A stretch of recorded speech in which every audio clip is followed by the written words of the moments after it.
Hello, everyone, and happy Wednesday. Today's Wednesday, July 22nd.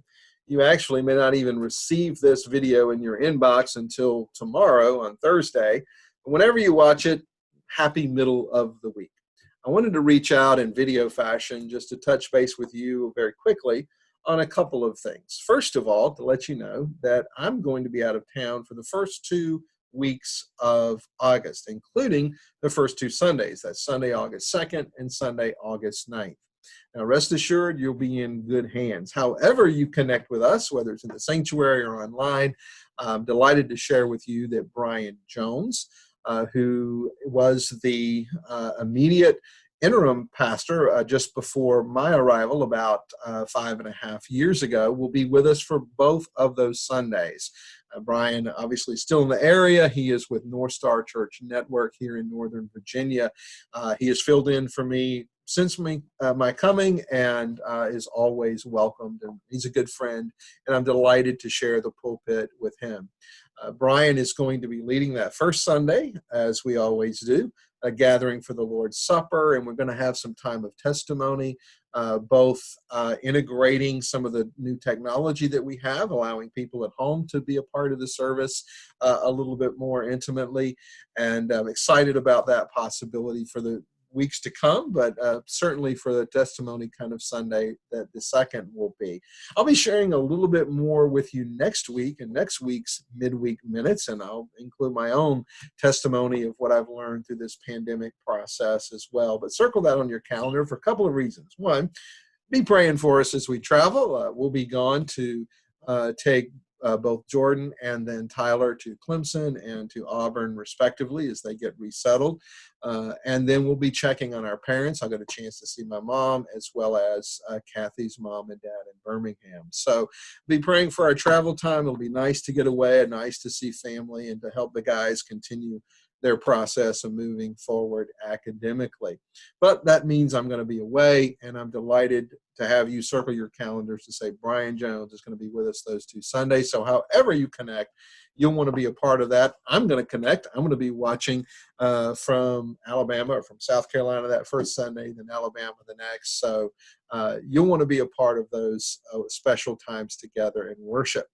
The other thing that I want to share with you is just a little update and hopefully answer a question that I've heard posed in several different ways over these last few months, and reiterated again even in recent weeks, not from any one particular person or stuff that's out there just in community conversation, but a number of our folks have asked the question, why are we not singing when we have regathered for worship? Well, really the answer is twofold. The days before the mask mandate here in the state of Virginia, there was one answer. And then now that we are wearing masks, there is another answer. But it both comes to the point where we believe it's part of the best practice application not to have congregational singing at this time. Now, we even had a visitor on Sunday that came from another state and asked the question, tell me about the singing. Why not singing? Is that something that Virginia's governor has directed?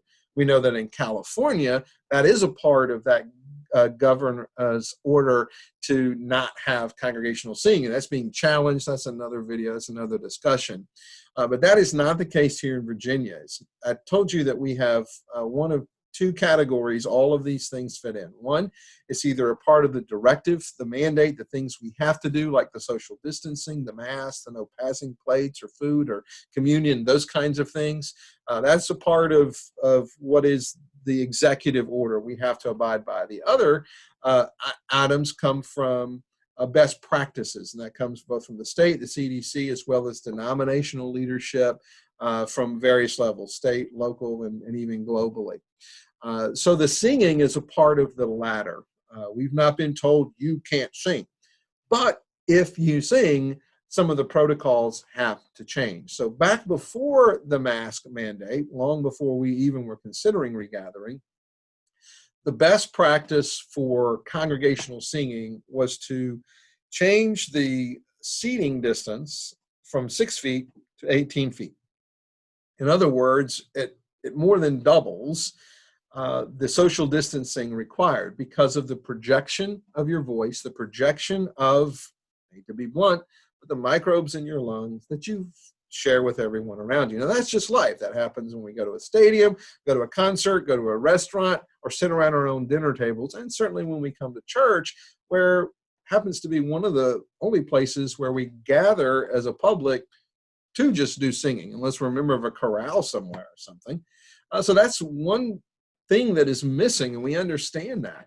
But when we gather and sing, we create an environment that requires us to be even more separate and distant.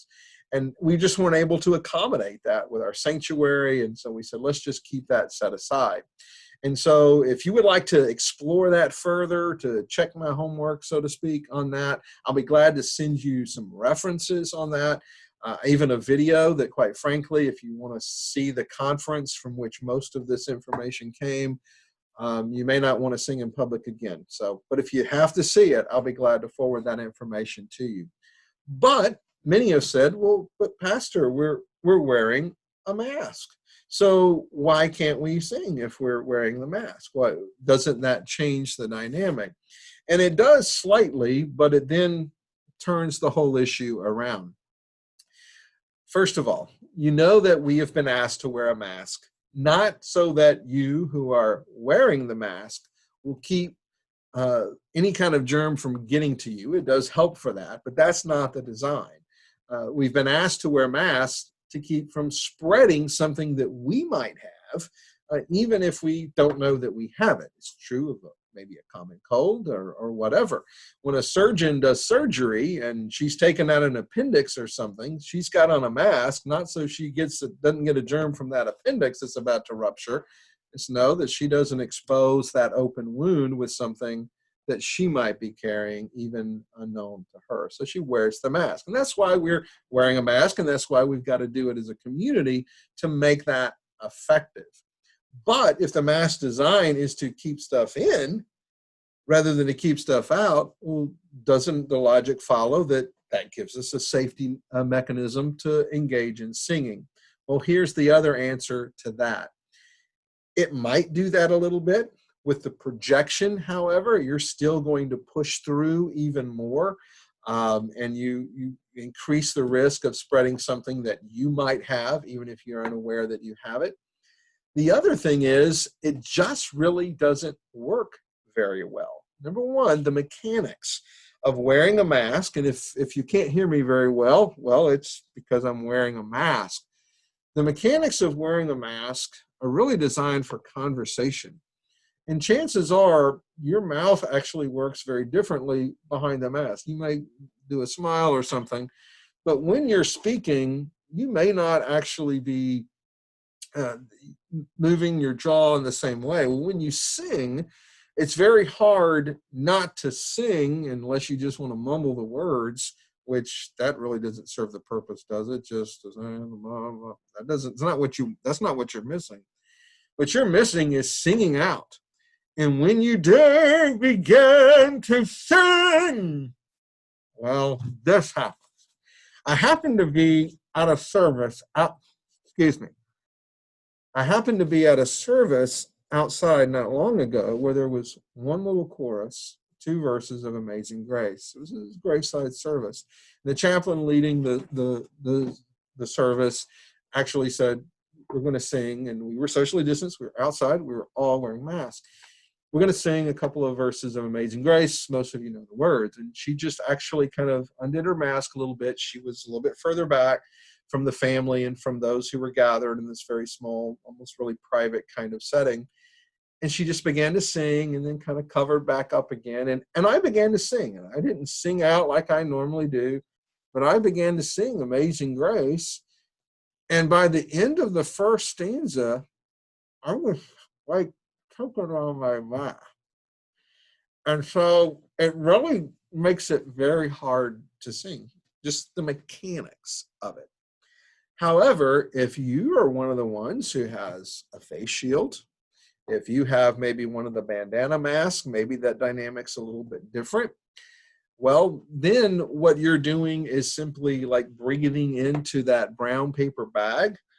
When you sing, you breathe differently. The sound coming out of your voice from your diaphragm, whether you're using it as designed or to train levels or not. That's how the voice is coming, and you're projecting. And the next thing you know, that's the controlled breathing. That's how you're exhaling. And then you to sing the second stanza or the next phrase, and you are constantly breathing in and out, and you are going to begin to just hyperventilate, depending on the make and style of your mask. So even though technically, yes, the mask is designed to keep what we got from getting out, singing and projecting and doing that in a congregation while wearing the mask, not only does it look maybe funny, and I know you sing from your heart, but the mechanics of it make it very difficult for you not to compromise the effectiveness of your mask and the whole mechanics of singing. And then certainly for your own health of just constantly inhaling and exhaling in a more emphasized fashion that you do, even if you're not a trained singer, that's what you do. It is singing is a controlled, on pitch raising of your voice and a controlling of that air. And that's not the most healthy thing for you to do for a very long period of time. So that's the reason. We're kind of darned if we do, darned if we don't. No mask. Well, we can sing if we're 18, 20 feet apart. That's not going to work very well. And well, now that we have a mask, can we sing? Well, again, not very well. So I know that that's a significant part of our service that is missing. It's missing from me. I've wanted so bad just to. That's why I sang Sunday. It's hard not to do, and I understand that. So for those of you who might be worshiping from home, if you know what maybe the soloist or the trio or whoever's singing, feel free to sing along. The rest of us kind of have to just hum it along under our mask. But that is the reasoning behind it. And so for those of you, however you're connecting with us, as you do come to the office, to worship, to a Bible study, whatever, all of those things, there are distance options for anything that you need to do. But if you come into the sanctuary, come into the office, come to a meeting or whatever, you need to be wearing a mask and following the protocols. And yes, unfortunately, all of that working together makes it very difficult for us to sing effectively and safely. So we hope you understand that's the reasoning behind it. And again, if you'd like to know a little bit more and do a little bit more research, I'll be glad to share with you some of those sources. So don't want to leave on a sour note like that. So why don't you do this? Why don't you find a time where you can go out somewhere in your own home, maybe outside, you don't have to wear the mask, and just sing. Because that joy that comes from your heart, no mask can muzzle. But while we're together and while we are loving one another as ourselves, perhaps the mask needs to make us rethink again just our obligation to keep our neighbors safe and well, even if it means singing alone. Hate that, but know that the joy that that song represents can never, ever be robbed from your heart. So have a great rest of the week. We look forward to seeing you one way or the other on Sunday. Take care. Bye-bye.